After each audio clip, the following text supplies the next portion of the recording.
is the end, beautiful friend.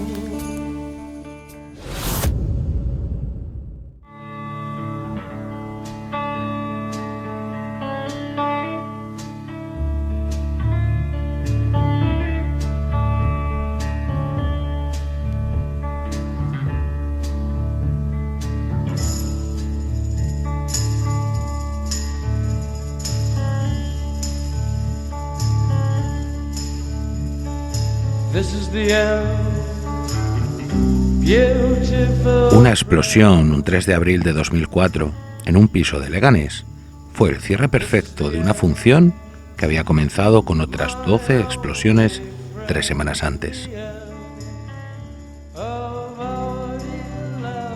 Una explosión que acabó con la vida de 7 de los presuntos terroristas del 11M y de un miembro de los GEO, Francisco Javier Torronteras.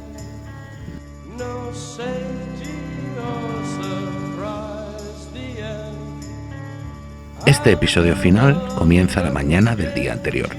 Un operario de Renfe, alrededor de las 11 de la mañana del 2 de abril, dio el aviso sobre una bolsa de plástico semienterrada bajo los raíles de la línea del AVE Madrid-Sevilla, a la altura de la localidad toledana de Mocejón, a unos 60 kilómetros de la capital. Era una bolsa de plástico de supermercado de la que salían 2 cables de unos 150 metros de longitud y que dentro contenía 12 kilogramos de una masa blanca y gomosa. Esa misma mañana se confirmaría que el explosivo era goma 2 Eco y tenía el mismo origen que el de la bolsa de Vallecas. Pero las bombas no eran iguales. Las noticias que se tenían de los artefactos que explosionaron en los trenes hablaban de teléfonos móviles que servían de iniciadores mediante su función de alarma. Sin embargo, los cables que salían de la bolsa enterrada en la vía no estaban conectados a ningún iniciador. La deducción es clara. O no tenían más móviles, o no sabían cómo montarlos, y por eso decidieron detonarla directamente a una distancia suficiente como para no sufrir daños. La ronda del vigilante de Renfe simplemente les pudo hacer huir, y por eso el atentado pudo ser frustrado.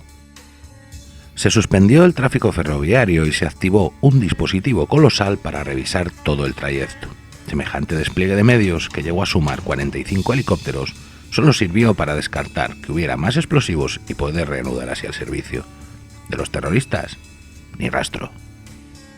Al tratarse el explosivo de goma 2 Eco, el hecho fue relacionado con los terroristas del 11M inmediatamente. Pero no fue esto lo que dio la pista definitiva para encontrarlos al día siguiente. Es el comisario de la Unidad Central de Apoyo Operativo, la UCAO, el que, revisando los kilométricos listados de posibles teléfonos usados por los terroristas, ve uno que le suena. Al revisarlo más concienzudamente, lo enlaza con una inmobiliaria de Leganés que le habría alquilado un piso a un marroquí.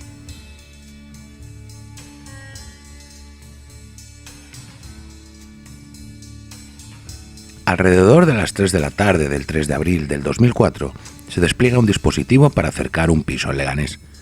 Policía Nacional, local, agentes de policía científica, los GEO, los TEDAX, bomberos y sanitarios van tomando posiciones en la calle, mientras los terroristas se asoman a la ventana en un par de ocasiones para observar lo que está pasando fuera.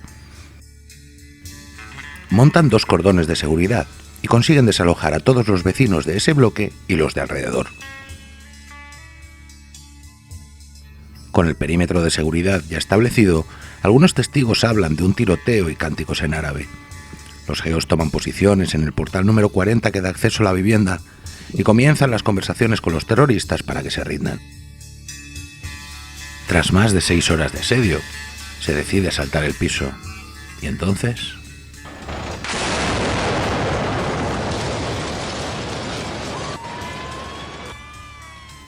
En la explosión morirían el tunecino Harry Rifat Anouar, Aleke Malamari, los hermanos Ouladaka y Abdenabi Kounya, y también su líder, Jamal Hamidán el chino. Se inmolaban llevándose por delante la vida del miembro de los GEO, Francisco Javier Torronteras. De esta manera, concluía el tiempo de los hechos y comenzaba el de las preguntas.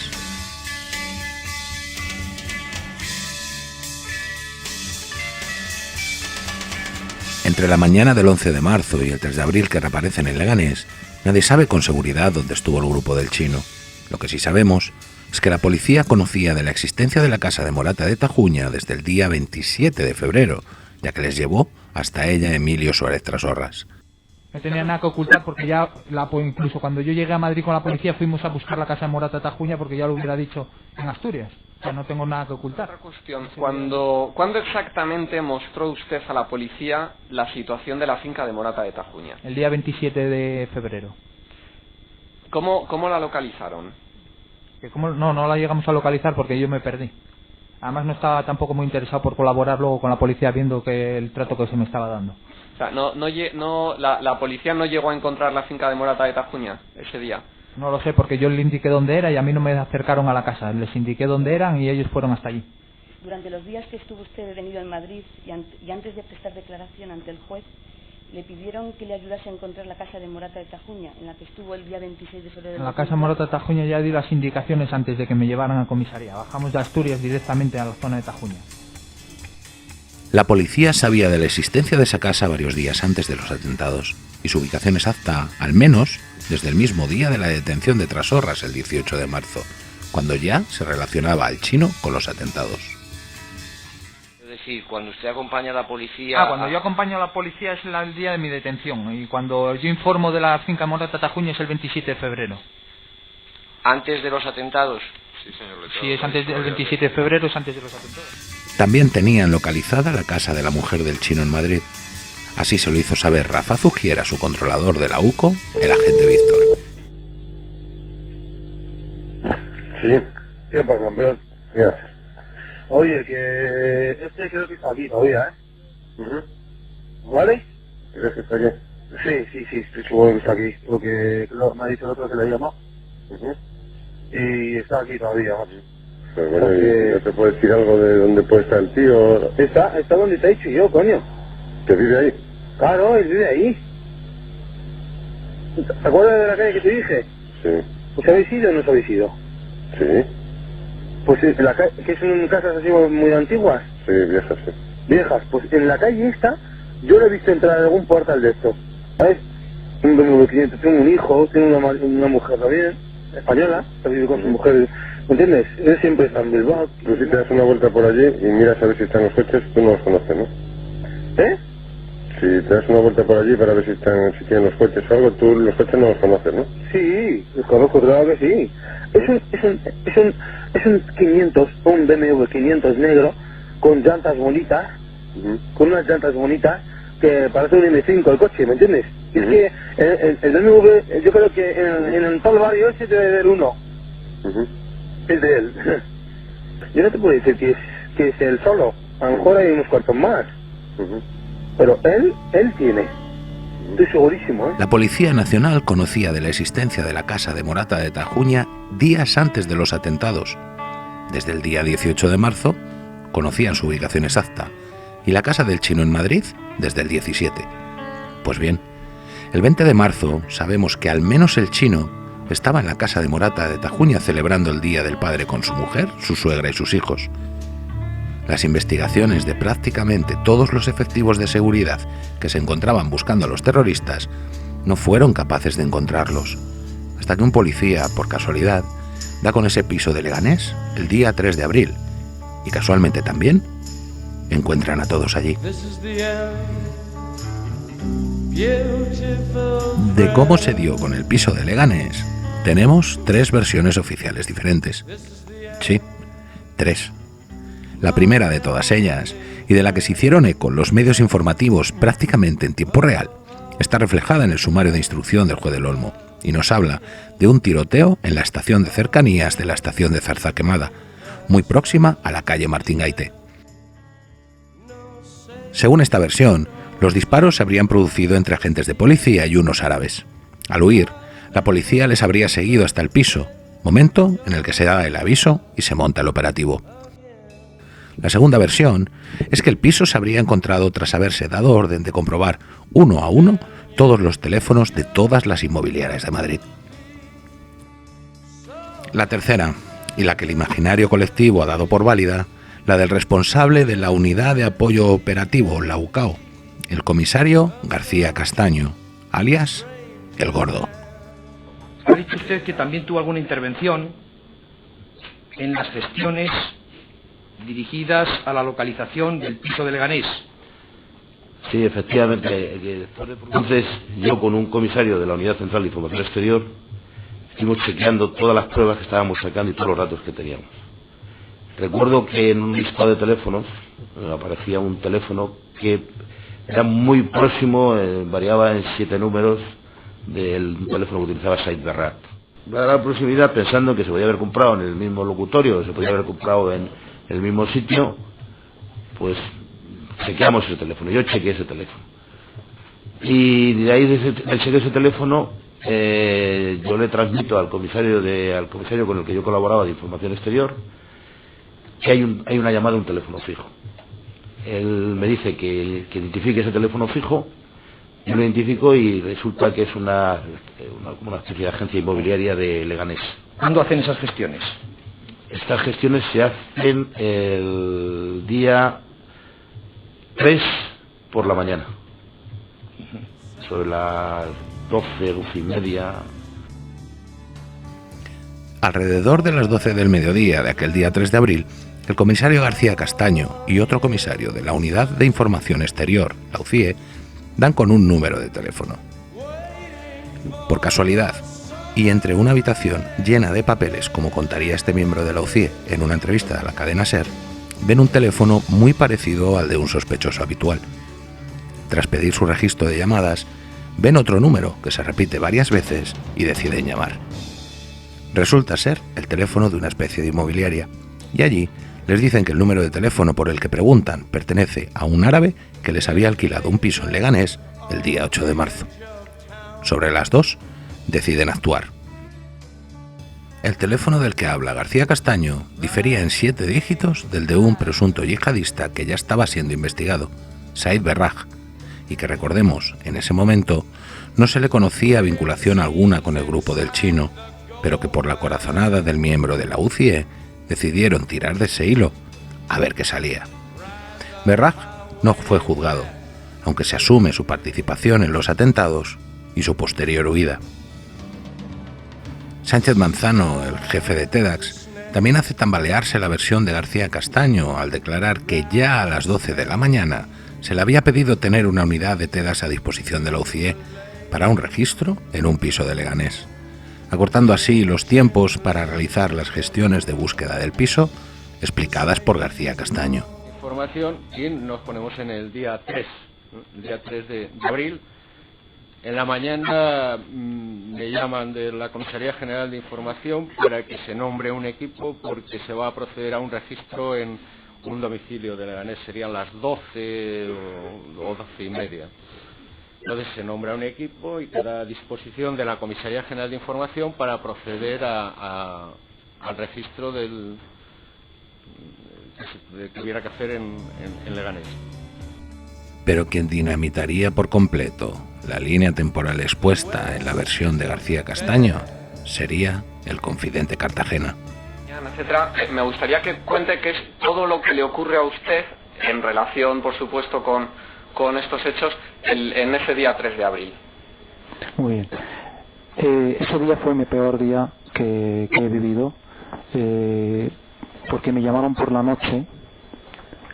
El día 2 de abril por la noche me llaman y me dicen: mira, mañana a primera hora, a las 7 de la mañana, te vamos a recoger.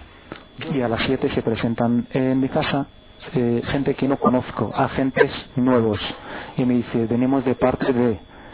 Vale, ¿qué? Te vamos a llevar a Madrid urgentemente.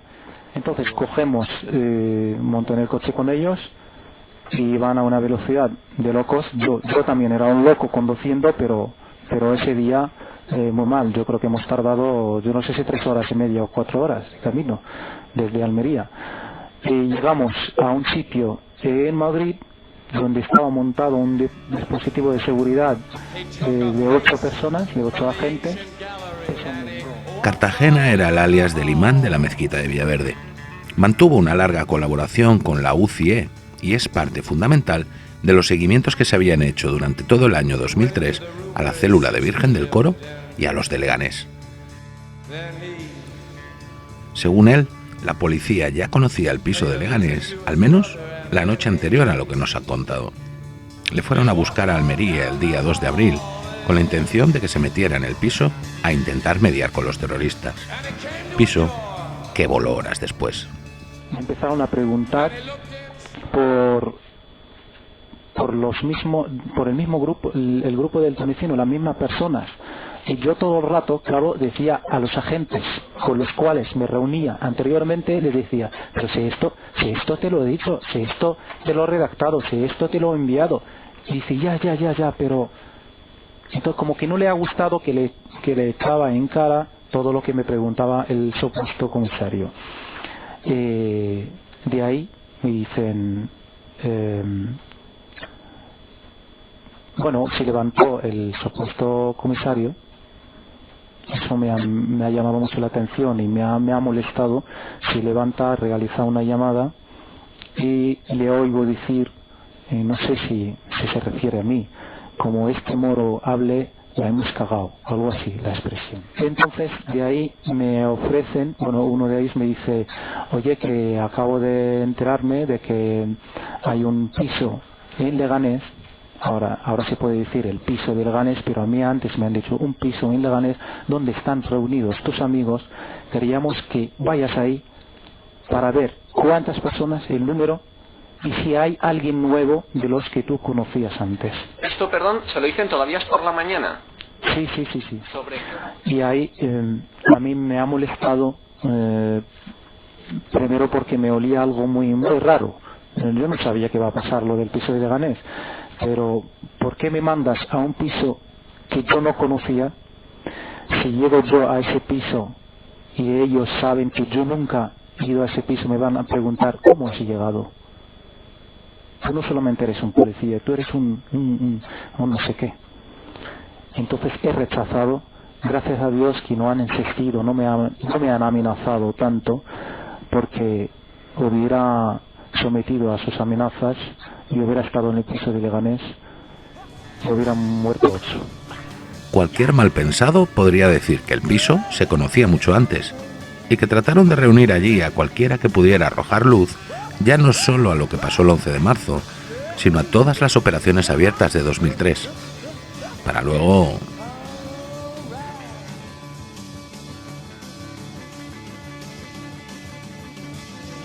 ¿Se le comunica si hay alguna persona con determinado aspecto árabe que pudo salir del edificio o entrar en el edificio? ¿Lo recuerda usted? Sí, por supuesto, de un individuo que parece ser que había bajado con una bolsa de basura y que había logrado huir.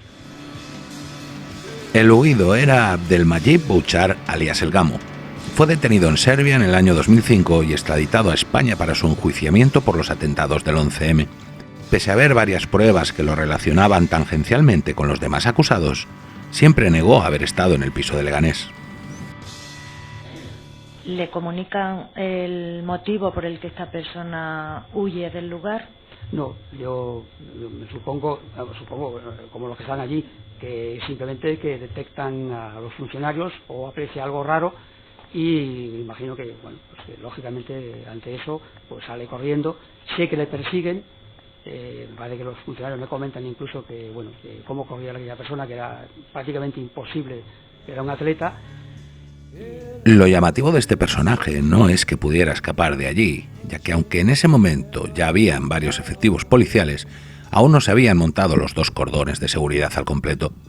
Lo realmente chocante es su condena. Sexto, debemos condenar y condenamos a Rachid Ablid y a Abdelmajid Bouchar como responsables, en concepto de autores, de un delito de integración en banda armada, organización o grupo terrorista y otro de tenencia o depósito de sustancias explosivas, sin la concurrencia de circunstancias modificativas. El tribunal consideró a todos los suicidas de Leganés autores materiales de los atentados.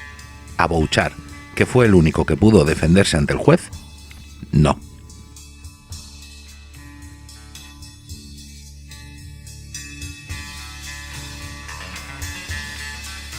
Fueron varios los agentes involucrados en el operativo que declararían saber por otro compañero que se habrían producido unos cánticos en árabe y unas detonaciones, llegando a hablar de tiroteo. Entre ellos, el jefe de los GEO. Ellos respondían con algunos disparos aislados, gritándonos, entrad vosotros, mamones, entrad vosotros, cosa que no hicimos, Finalmente, a la vista de que no salían, dijeron también, os enviamos un emisario. Le gritamos que salga, pero desnudo y con las manos en alto. Efectuaron más disparos, con lo cual, al ver que no salían, ordené, tal y como estaba previsto, colocarse la máscara a los funcionarios policiales y lanzar gas lacrimógeno. Y a los pocos segundos se vino bajo la vivienda. Este es un punto que ha generado mucha controversia. Se acusó a la policía de no llevar un negociador y un traductor, pero los GEO allí apostados declararon haber hablado con ellos en castellano. Y del tiroteo, aunque solo tenemos el testimonio directo del jefe de los GEO, se afianza con varios testigos que oyeron pequeñas detonaciones que asociaron a disparos. En absoluto es incompatible, pero claro.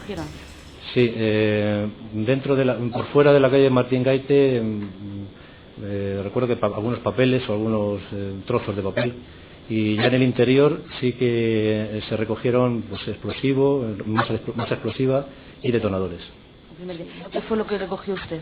Pues algo que parecía ser explosivo. Solamente explosivos, ¿no recogieron otro tipo de cosas? Una mochila con ropa usada y algún teléfono móvil. ¿Hicieron ustedes una lista de todos los objetos que iban recogiendo?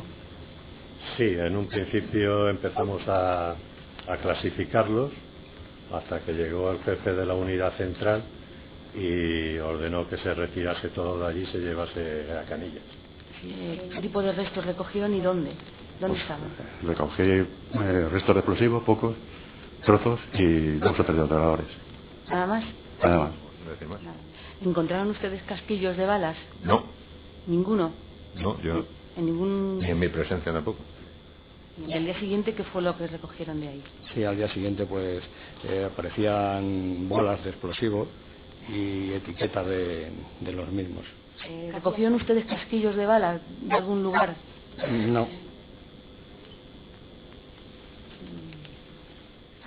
Bien, yo le puedo hablar. Los que yo recogí estaban en la misma planta donde ocurrió la explosión y fueron diversos restos orgánicos y restos de explosivo y restos de cables, etcétera. ¿Usted vio en algún momento que hubiera casquillos? No. ¿No vio ningún casquillo? No, yo no. Más de una docena de TEDx, de los muchos más que pasaron por el piso de Leganés después de la explosión para recoger pruebas, y ninguno declaró haber encontrado los casquillos que habían quedado tras efectuarse el tiroteo. Sí que se encontraron 2 agentes de policía científica los subfusiles que se podían ver en el vídeo de reivindicación del atentado, y varios cartuchos sin percutir dentro de sus cajas. Y un casquillo. Un único casquillo que no se pudo cotejar con las armas encontradas por estar inutilizadas debido a los efectos de la explosión.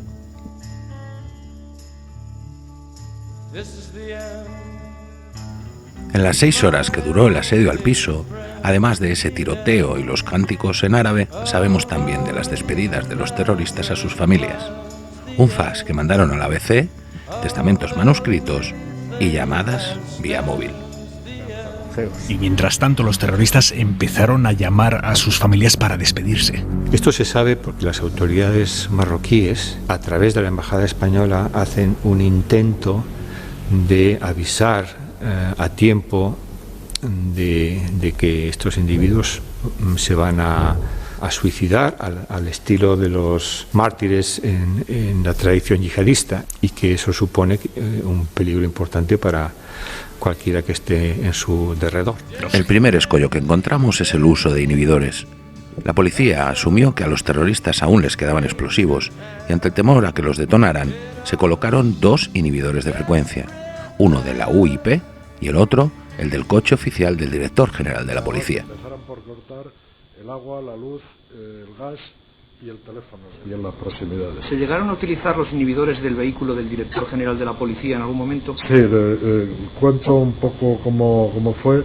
Después de ordenar que se cortara todo esto, pues algunos, yo no sé a quién, porque tampoco se atribuye a decir, pero bueno, si están llamando, de alguna manera podríamos intentar a ver cómo les interceptamos estas comunicaciones. El director, se le ocurrió a él y dijo, bueno, pues que mi escolta, se lo ordenó él directamente, pone el coche en las proximidades de la puerta con el el perturbador o el inhibidor activado. Las unidades de intervención llevan inhibidores.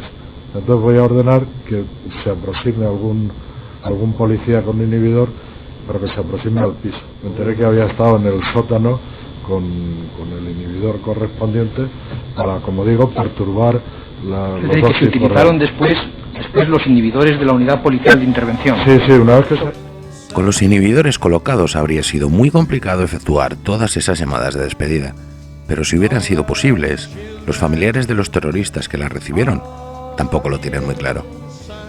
¿A usted la policía le llamó antes de que su hermano le llamara desde Leganés? Sí. ¿Y qué le dijo la policía? Pues si te ha llamado tu hermano, le dije que no me ha llamado. Y claro, y cuando venía, pues me llamó. Después que me llamara la policía, me llamó mi hermano. ¿A qué hora le llamó su hermano? Mi hermano me llamó sobre 12:30, a la 1, por ahí. ¿Y la policía entonces a qué hora le llamó? La policía me llamaron por la mañana. Sobre las 10 de la mañana, 10:30, como mucho, más o menos, sí. ¿Está usted seguro que la persona con la que habló usted, que se identificó como Abdullah, era su hermana Abdelnabi? Yo al principio, cuando me llamó, no tenía la voz de mi hermano. Y cuando me dijo que soy Abdullah, y le dijo, ¿quién es Abdullah? Dice, soy tu hermano. No más preguntas, señoría. También se le atribuye a Kounya un testamento encontrado en la bolsa de trabajo de otro de los acusados, Saed El Jarraq, en mayo del 2004. Ni el jefe del Jarraq, cuando llama a la policía para entregar su bolsa de trabajo, ni los dos policías que la recogen, ven ningún sobre ni ningún testamento. Pues yo lo vi en televisión, en el autocar, y entonces dije, bueno, aquí ya no tiene sentido tener las pertenencias de este señor en el follón que se ha metido. Entonces, entre el encargado de la constructora y yo, llamamos a la policía, a Leganés, vino la policía, y le entregamos por lo que la bolsa, con la ropa y lo que había, el resto de lo que había. ¿Y qué es lo que había? ¿Ustedes llegaron a verlo? Sí, llegamos a sacar un jersey y un pantalón y vimos que había un montón de cintas y un disquete. Entonces dijimos, quieto, aquí ya no debemos de tocar nosotros más. Cerramos y llamamos a la policía. La policía vino y se hizo cargo de las propiedades de este obrero. ¿Vio usted algún sobre en esa bolsa de costado? No, señor, porque simplemente quitamos una prenda de encima y cuando vimos que ya había cintas y eso, y sabíamos ya que estaba detenido, pues nosotros ya no quisimos tocar más y llamamos a la policía. Bien, vamos a ver, usted luego firma una entrega en la policía de esa bolsa. Sí, cierto. Firma esa entrega. ¿Le dijo que se habían encontrado alguna carta o alguna cosa especial? No me dijeron nada. Mientras me hacían a mí el justificante de que yo había entregado aquello, ellos estaban revisando sacando las cosas de la bolsa y diciendo lo que en la bolsa había, pero nada más. Sí. Es una semana después, con la bolsa ya custodiada en el complejo policial de Canillas, cuando aparece ese testamento con la firma en castellano de Abdelnabi Kounya. Le ha preguntado el Ministerio Fiscal si su hermano sabía escribir en árabe. ¿Sabía también escribir en español, en castellano? No sé. No lo sabe. Nunca le he visto escribiendo español. Bueno. ¿Ha visto usted algún escrito de su hermano o ha visto cómo firmaba su hermano? ¿Sabe si firmaba en caracteres latinos o siempre firmaba en árabe? Mi hermano creo que firma en árabe. Firmaba en árabe, ¿no? Creo que sí. ¿Le ha visto usted alguna vez poner su nombre como se escribiría en castellano aproximadamente? No. El testamento de Kounya estaba firmado en caracteres latinos, cuando parece ser que él no sabía escribir más que en árabe. Las llamadas se hicieron con las transmisiones entorpecidas. Los dos faxes, como recogería la sentencia, se realizaron desde el exterior del piso, cuando los 7 ya estaban cercados. También afirma la sentencia que algunas de esas llamadas se efectuaron desde un número que siguió activo meses después de los atentados. Y aunque el tribunal emitió una nota atribuyéndolo a un error, el nuevo número que dijeron se utilizó para hacer esas llamadas también se mantuvo activo durante meses. No siempre un suicida se despide, tampoco si es terrorista. Cierto es que cualquier carta o mensaje de estas características suele aclarar las motivaciones del suicidado, En este caso, fue al revés.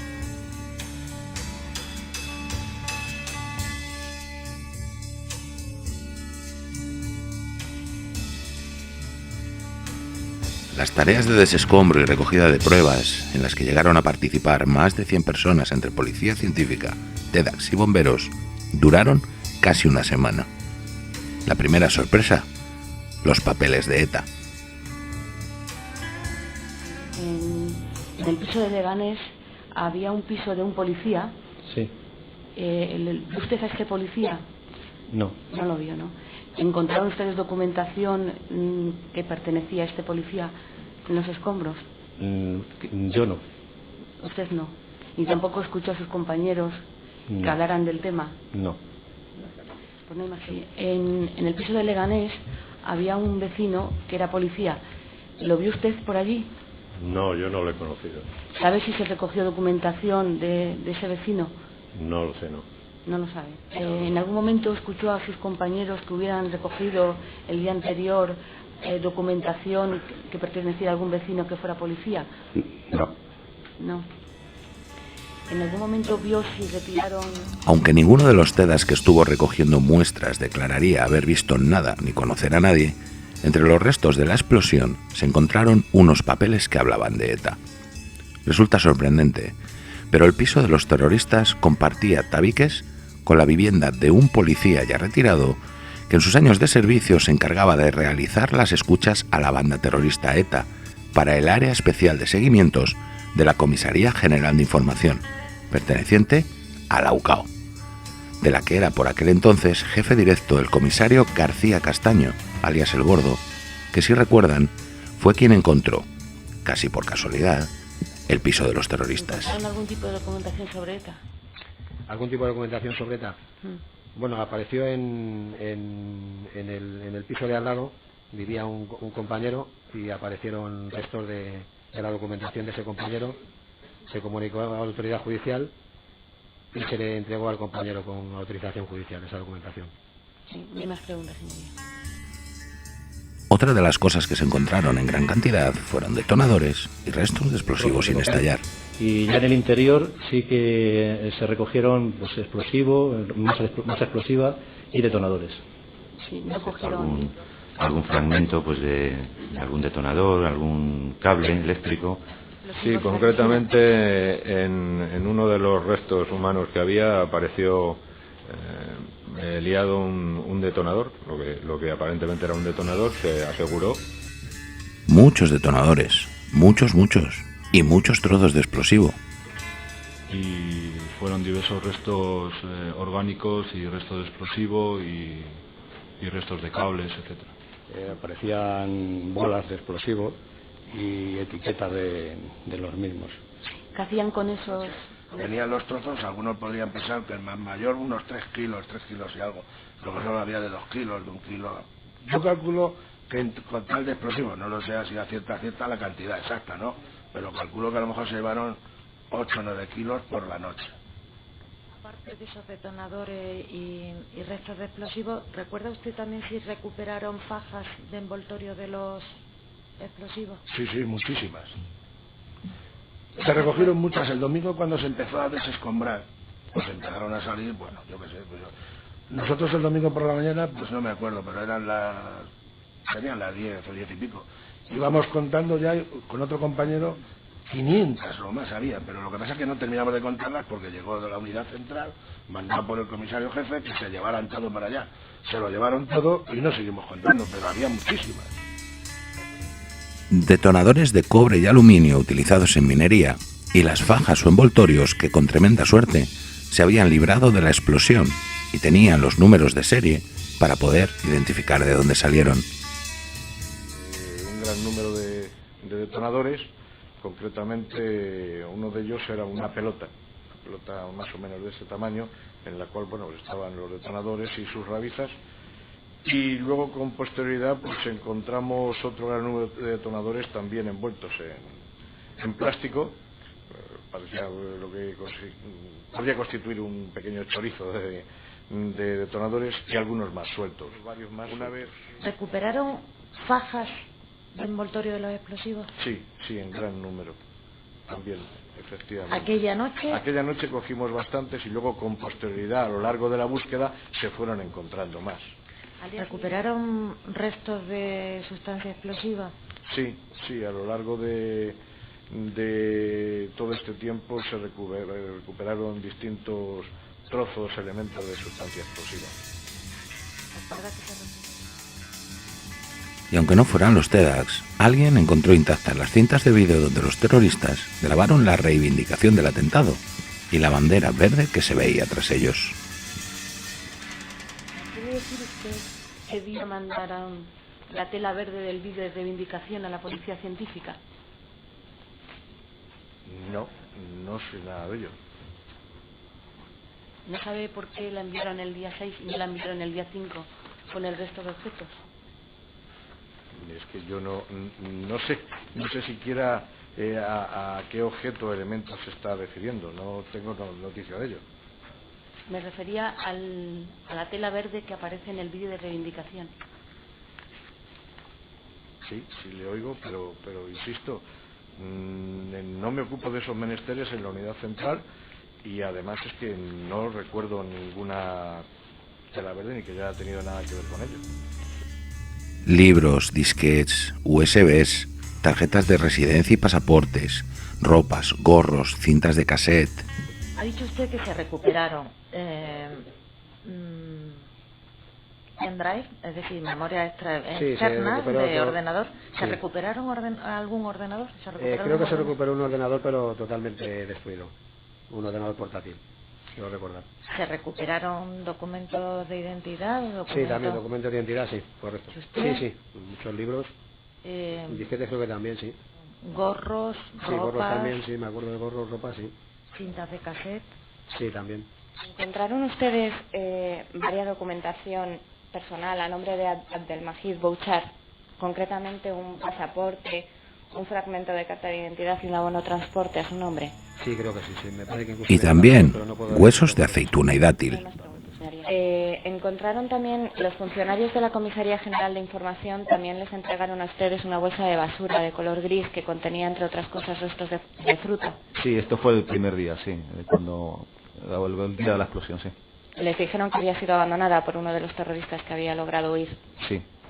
En cuanto a la muestra 99, usted recuerda que esto se trata de una bolsa de basura donde aparece una serie de restos. Esta bolsa de basura, ¿recuerdan en qué estado aparece? ¿Si aparece rota o aparece entera? Creo recordar estaba entera, creo recordar. Sí, en esta bolsa aparecen 3 cuchillas de afeitar. ¿Usted recuerda si se analizaron o se aparecen restos de ADN o se hizo análisis para...? Sí, recogimos todo aquello de la bolsa que nos pareció oportuno para la obtención de ADN. Recuerdo, por ejemplo, como curiosidad, pues huesos de aceituna, de dátil o algún fruto. ¿Encontraron algún cadáver en el fondo de la piscina con la ropa puesta de alguna manera que les llamara la atención? Bueno, encontramos algún cadáver, sí, en la piscina. En uno de los párrafos hace referencia a que uno de los suicidas tenía el pantalón de al revés. Un hueso de dátil en una bolsa de basura que, al hacerle la prueba de ADN, colocaba al huido a Abdelmajid Bouchard en el piso aquel día. Y un cadáver, el de uno de los terroristas, que en las 6 horas que duró el asedio no se puso bien unos pantalones que en algún momento se había puesto del revés. En total, un listado enorme de evidencias que cualquier fiscal soñaría a la hora de montar una acusación.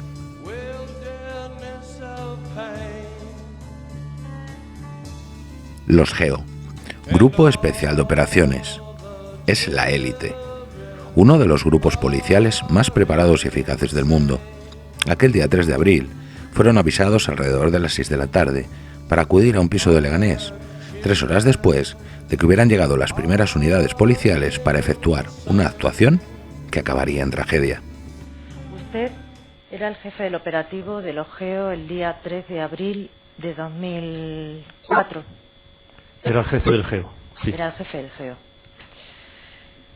¿Recuerda usted a qué hora le avisaron para desplazarse hasta la localidad de Leganés? El sábado día 3 de abril, antes de las 6, en torno a las 6 menos cuarto, recibí una llamada telefónica del subdirector operativo, que era mi jefe directo, ordenándome que enviara urgentemente efectivos del GEO al agresivo. ¿Qué le informaron concretamente? Que había un piso en la calle Martín Gaite número 40, en primera planta, ocupado. Estaban atrincherados en torno de 3 a 5 terroristas. Había habido previamente unos disparos que estaban alertados, estaban atrincherados, pero conocían de la situación de la policía. Se había desalojado todo el barrio, estaban acordonados mediante efectivos de las unidades de intervención y unidades de información, y que poseían lo que les quedaba de explosivos, de lo que les sobró de los anteriores atentados. ¿Cómo sabían que tenían explosivos? Me lo transmitió el subdirector. Nadie sabe por qué los terroristas dieron tiempo a desalojar a todos los vecinos del inmueble. Tras la masacre del día 11 y el intento fallido del atentado en las vías del AVE en Mocejón, es complicado encontrar sentido a que no se inmolaran mucho antes, provocando así muchísimo más daño. En esas 6 horas de asedio dio tiempo a montar 2 cordones policiales, a desalojar a todos los vecinos y a que los GEO pudieran tomar posiciones en la escalera, dejándose así los terroristas acorralar dentro del piso. ¿Cuándo intervinieron ustedes? ¿Cuándo deciden entrar en el piso donde se encontraban este grupo de terroristas? Bueno, entrar nunca. Nunca decidimos entrar. ¿No? No, entrar no. Tras valorar las distintas opciones que tenían, ¿qué es lo que hicieron? Sí. Bueno, valoramos en primer lugar, tratamos de hacernos con la distribución interior del piso. Fue fácil porque apareció un policía que era vecino, vivía pared con pared con el piso ocupado por los terroristas, con lo cual pudimos hacernos con una distribución exacta de la interioridad de la vivienda. Incluso fuimos al propio piso y pared con pared les pudimos oír perfectamente cómo gritaban y daban alaridos y demás. Analizamos las diferentes opciones alternativas que teníamos y, teniendo en cuenta que conocíamos que tenían explosivos, eso hizo que decidiéramos no entrar, sino al contrario, obligarles a salir utilizando gas lacrimógeno, que fue lo que hicimos. Tras unas horas de espera y algún intento para que se rindieran, deciden obligarles a salir utilizando gases lacrimógenos. Primeramente una vez que volamos la puerta, tomamos posiciones en el rellano, en el exterior de la vivienda, y les combinamos a que salieran. El inspector que estaba en cabeza con el subinspector que estaba en primera línea, les combinaron a voces de que estaban rodeados y no tenían salida, de que lo mejor era que salieran, que no les iba a pasar nada, así en torno a unos 2-3 minutos. Ellos respondían con algunos disparos aislados, gritándonos: entrad vosotros, mamones, entrad vosotros, cosa que no hicimos. Finalmente, a la vista de que no salían, dijeron también: os enviamos un emisario. Le gritamos que salga, pero desnudo y con las manos en alto. Efectuaron más disparos, con lo cual, al ver que no salían, ordené, tal y como estaba previsto, colocarse la máscara a los funcionarios policiales y lanzar gas lacrimógeno. Y a los pocos segundos se vino bajo la vivienda. El jefe del operativo confirmó que los terroristas hablaban castellano, que se habían utilizado inhibidores de frecuencia, que se habían cortado el suministro de luz, agua y gas, pero que desconocía si alguien había tratado de negociar con ellos. ¿Sabe usted si les habían cortado la luz y el agua a los presuntos terroristas? Sí. Al poco de llegar, los bomberos, a indicación nuestra, cortaron la luz, el agua y el gas. ¿Sabe usted si anteriormente al llegar ustedes se habían iniciado conversaciones o negociaciones con los encerrados en el piso? Lo desconozco. ¿No le informaron de ello? No. ¿Quién les ordenó actuar? No ya entrar, sino actuar en el sentido de volar la puerta. En torno a las 8:30, el subdirector general operativo, que era mi jefe directo, me preguntó si habíamos ya perfilado la intervención. Le dije que sí. Le expliqué cómo la teníamos planificada, me dio el visto bueno y me dijo ya que desde ese momento ya era cosa nuestra. ¿No pensaron que sería mejor esperar a que salieran o decidieron en ese momento que era la mejor opción? Valoramos las diferentes opciones alternativas y yo consideré que era la opción más favorable para nuestros propósitos, la menos, si me permite, la menos mala. pienso justamente lo contrario, que el paso del tiempo le hubiera permitido idear mecanismos de respuesta cerco-policial que hubieran provocado más víctimas entre nosotros. Pero en situaciones similares no recurren a ustedes a ayuda de psicólogos que puedan hablar con ellos e intentar convencerles. No había situaciones similares, que yo sepa. ¿Sería similar algo de tener rodeada a un grupo de personas con armas exterior? No, psicólogos o negociadores en caso de que hay rehenes. Aquí no había rehenes, aquí no había nada que negociar. ¿Ustedes reclamaron la presencia de alguna persona con idioma árabe que pudiera hablar con ellos? Se me dijo al inicio que hablaban español perfectamente, y así fue. ¿Intentaron hablar con ellos telefónicamente? No, los teléfonos estaban... Cortamos el teléfono nada más llegar. Me animé más preguntas. En ningún momento declaró presiones de nadie para actuar con prisas, pero con todo el edificio desalojado, tampoco parece que esperar y haber intentado negociar más tiempo hasta agotarlos fuera una mala decisión. No se hizo así. Decidieron obligarles a salir volando la puerta y lanzando gas, y aquella decisión aún se discute hoy. De cualquier forma, allí se cerró el caso, y le costó la vida al primer y único geo caído en acto de servicio en la historia del cuerpo.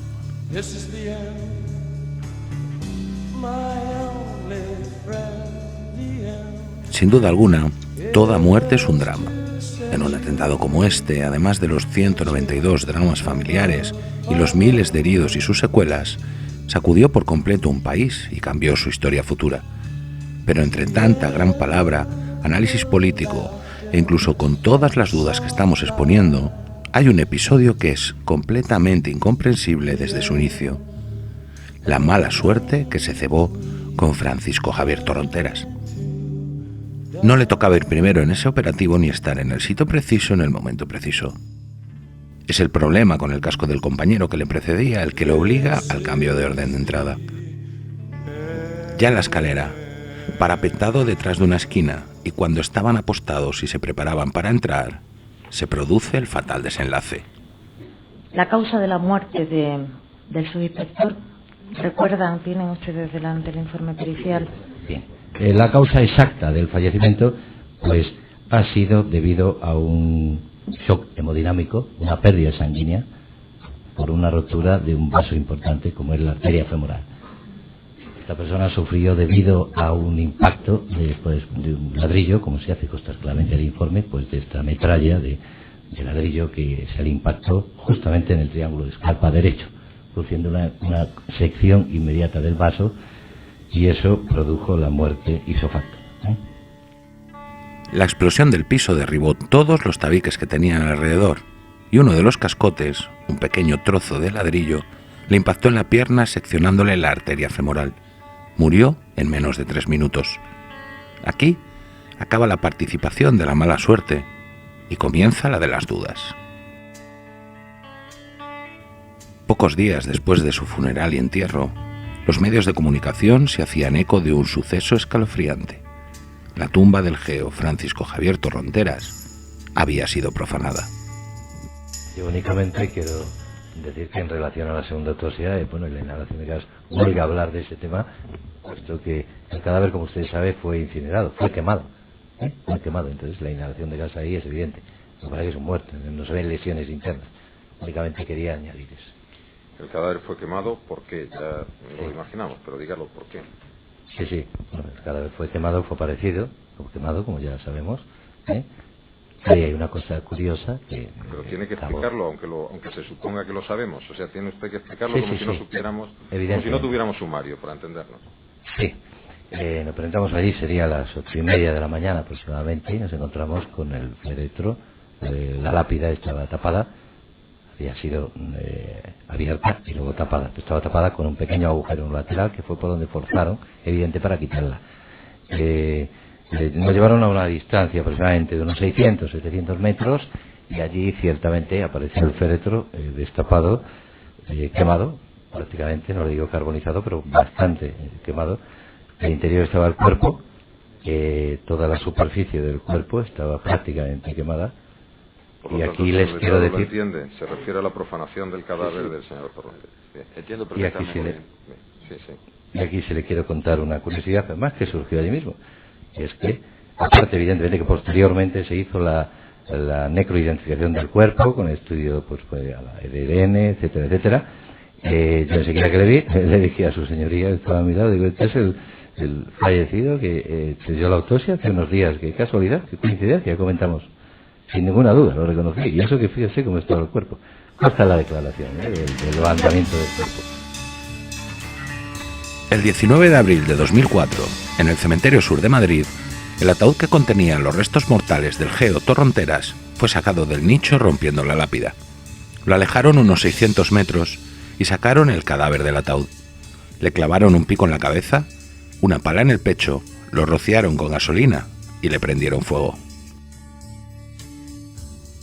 La declaración de los forenses en el juicio para defender su pericial, y en concreto este episodio, sorprendió al revelar que cuando vieron el cadáver del geo, se dieron cuenta enseguida quién era porque pocos días antes le habían practicado la autopsia. Autopsia o estudios complementarios, porque autopsia como tal no se le hizo a nadie de los que murieron en Leganés.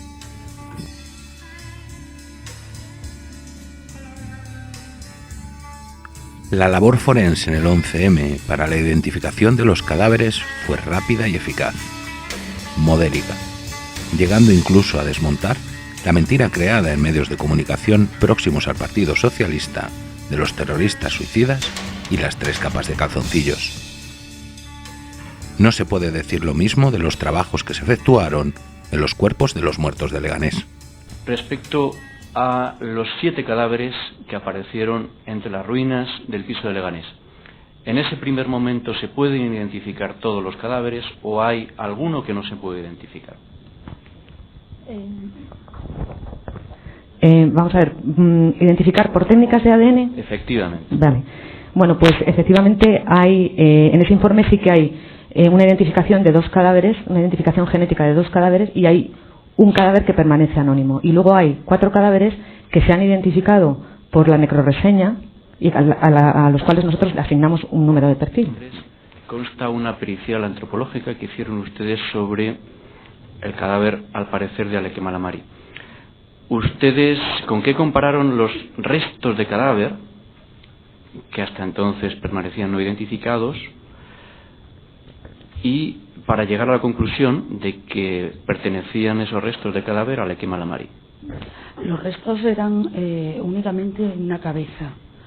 Entonces, después de hacer un estudio de la cabeza, de un fragmento de cabeza, después de hacer un estudio de todas las características individualizadoras que presentaba esa cabeza, lo comparamos con una reseña policial que figuraba en nuestros archivos y bueno, pues comparamos concretamente la pose de perfil y la pose de frente y fuimos encontrando una serie de puntos característicos, de características individualizadoras que nos permitieron establecer la relación entre esa cabeza que habíamos estado estudiando y la reseña policial. ¿Con cuántas reseñas fotográficas la compararon? Únicamente con la de Aleque Malamari. Tras la explosión, 2 cuerpos quedaron relativamente en buen estado, 4 dañados pero reconocibles y uno del que quedó solo una parte de la cabeza. A los 6 primeros se les pudo identificar mediante ADN y huellas dactilares. Al último no se le identificó hasta 6 meses después y tras una reconstrucción parcial de la cabeza, al ser comparado con las fotos de la ficha policial de Aleque Malamari. ¿Ustedes qué tipo de estudio realizaron sobre los cadáveres y si eso se denomina autopsia u otro tipo de estudios porque no es necesario hacer la autopsia? Bueno, efectivamente nosotros realizamos el examen de los restos humanos. Yo creo que en contestación a su pregunta lo que podría decirles es que se realizó un estudio exhaustivo de los cadáveres y que ese estudio evidentemente se puede considerar una autopsia judicial, puesto que el objetivo de nuestro estudio era determinar la causa y las circunstancias de la muerte. Los estudios antropológicos nos daban una cifra de al menos 6 cadáveres y posteriormente el examen de los análisis genéticos determinaron que había un mínimo de 7 cadáveres, un total de 7 cadáveres. Se sometieron a los cadáveres a 3 pruebas fundamentales, antropográficas, radiológicas y toxicológicas, para determinar la causa de la muerte, pero no se les hicieron autopsias completas. En la conclusión a la que nosotros llegamos es que se trataba en todos los casos de una muerte violenta la causa fundamental de la muerte eran politraumatismos muy severos que habían producido la fragmentación de los cuerpos y que su etiología médico-legal era de carácter suicida. Si se hubieran hecho las autopsias completas, quizás se hubieran evitado todas estas preguntas. Lo que pregunto es si han examinado si habían inhalado algún tipo de gas. Sí, bueno, señor, primero por la coloración del cadáver no hacía sospechar ninguno, y por el aspecto del color de la piel, músculos, etcétera y tal, no tenía lo que se suele producir en los focos de incendio, que es monóxido de carbono. Entonces no tenía ninguna coloración anormal, y por el descartar otro tipo de gases no lo hicimos. Lo que pregunto es que si se utilizaron gases lacrimógenos o similares para asaltar la vivienda o para obligarles a salir, bueno, claro aquí, que ¿por qué no aparece? El análisis toxicológico iba fundamentalmente dirigido a determinar la presencia de sustancias psicoactivas, y en este caso no se especificó o no se trató de buscar otro tipo de sustancias. ¿Por qué dicen la conclusión a la que han llegado sobre el carácter de muerte suicida de los 7 fallecidos de Leganés? Porque no me ha quedado claro si al solamente encontrar una pila de reloj, al parecer, en uno de los cadáveres, ¿por qué llegan a la conclusión? Que lo explico un poco más. Nosotros llegamos a esa conclusión. En realidad, el diagnóstico en este caso deriva de la integración de una serie de datos. Son datos, en primer lugar, proporcionados por el examen de los cadáveres, de los restos. En segundo lugar, por datos derivados también de la diligencia de levantamiento, que aunque nosotros no estuvimos presentes en esa diligencia, sí contactamos con médicos forenses que habían estado presentes en la diligencia, lo mismo que de la investigación policial. También la policía que había estado había asistido a los levantamientos de los cadáveres nos facilitó cierta información al respecto. Por una parte esto como datos positivos, digamos. Y luego, por otra parte, como datos negativos, la ausencia de hallazgos que nos permitieran establecer una etiología diferente a esta etiología suicida. De la misma manera que pasó con los explosivos, es decir, que la pericial confirmase que había estallado goma 2 seco en lugar de empezar desde cero para averiguar qué había explotado, en este caso se buscó con 3 estudios básicos una mínima coherencia para confirmar que se habían suicidado, y no al revés, buscando la causa de la muerte desde una autopsia completa. Aclare, por favor, una vez más eso. ¿Hacen ustedes una autopsia? Hemos hecho el examen que corresponde a restos, a cadáveres incompletos y muy fragmentados, y restos cadavéricos como de los que hemos dispuesto. Hemos hecho el examen necesario y suficiente para determinar la causa y las circunstancias de ese fallecimiento. Es que usted, para llegar a la teología de que la muerte de esas personas ha sido causada por el suicidio, nos habla de elementos negativos. Es decir, que no tienen sustancias psicoactivas, que no han sido atados, que no tienen disparos. Pero ¿cuáles son los elementos positivos que ustedes encuentran para llegar a esa conclusión? Los antecedentes del caso, la información que nos proporciona la investigación policial y la información que nos proporcionan los propios médicos forenses que han estado en el levantamiento. Es decir, yo no sé si esto aclarará la cuestión, pero creo que se parte de una hipótesis. Hay una hipótesis inicial. Desde el punto de vista médico-forense, ¿se puede descartar esa hipótesis? ¿Sí o no? ¿O los elementos que nosotros encontramos no descartan esa hipótesis y por lo tanto son congruentes con la hipótesis inicial? Yo creo que esto es lo que... Tras esta pericial, se podría no descartar el carácter suicida de los terroristas, pero en ningún caso asegurarlo, o al menos que todos lo fueran. Lo que no se sabe es por qué no se les practicaron las autopsias completas. Sumario del 11M, de hecho consta que hubo un enfrentamiento con los 2 miembros de la policía científica que se trasladaron y a los que efectivamente se les impidió acceder a los Sí, porque claro, cuando yo regreso a Madrid y habiendo tenido conocimiento telefónicamente de lo que había sucedido, y cuando regreso a Madrid conozco con mayor detalle qué es lo que ha pasado, pues recabo información tanto a la magistrada juez como al comisario general de Policía Científica, recabo información para evitar en lo posible nuevas situaciones que impidan que distintos cuerpos que lo que buscan es un objetivo común, que es auxiliar a la Administración de Justicia, entren en confrontación. Y la ilustrísima señora magistrada no me contestó. El comisario general de Policía Científica sí que me contestó por escrito, y por eso sé con detalle las negativas, las repetidas negativas de este médico forense para permitir que la Policía Científica realizara su trabajo. En el sumario del 11M se recoge también otro episodio curioso, que es que el propio magistrado, el juez del Olmo, que estaba encargado de la instrucción del sumario, 2 años después de los hechos, solicita que se redacten informes de autopsia. Sí. Bueno, porque no había unos informes. En principio, no me acuerdo hasta qué fecha, pero era la magistrada doña Teresa Palacios quien estaba a cargo de los hechos de Leganés. Yo creo que hasta octubre o... Sí, de 2004 más o menos. No es competente el juez del Olmo.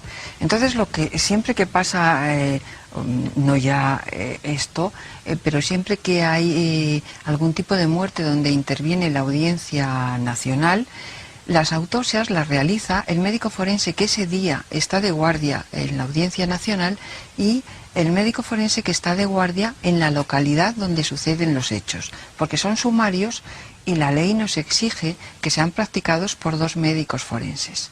Entonces, lo natural hubiese sido que el médico forense titular ese día de guardia en Leganés y el médico forense titular aquel día de guardia en la Audiencia Nacional hubieran practicado las autopsias. Y luego, según lo que ellos vieran, hubiesen intervenido los médicos forenses de estudios complementarios, antropólogos, toxicólogos, radiólogos. Entonces yo no sé si con este enfrentamiento que hubo con Policía Científica también lo hubo con otros compañeros, o estos compañeros delegaron en aquellos que se han de dedicar a pruebas complementarias. Lo cierto y verdad es que en sentido estricto no se hicieron autopsias. El día 3 de abril de 2004 se localiza a los terroristas en un piso de Leganés de una forma un tanto casual, cuando semanas antes ya se conocían las 2 viviendas de Yamal Amidán. Se les escapa uno de ellos cuando están montando el dispositivo policial. Se nos habla de tiroteos, pero no se recuperan casquillos.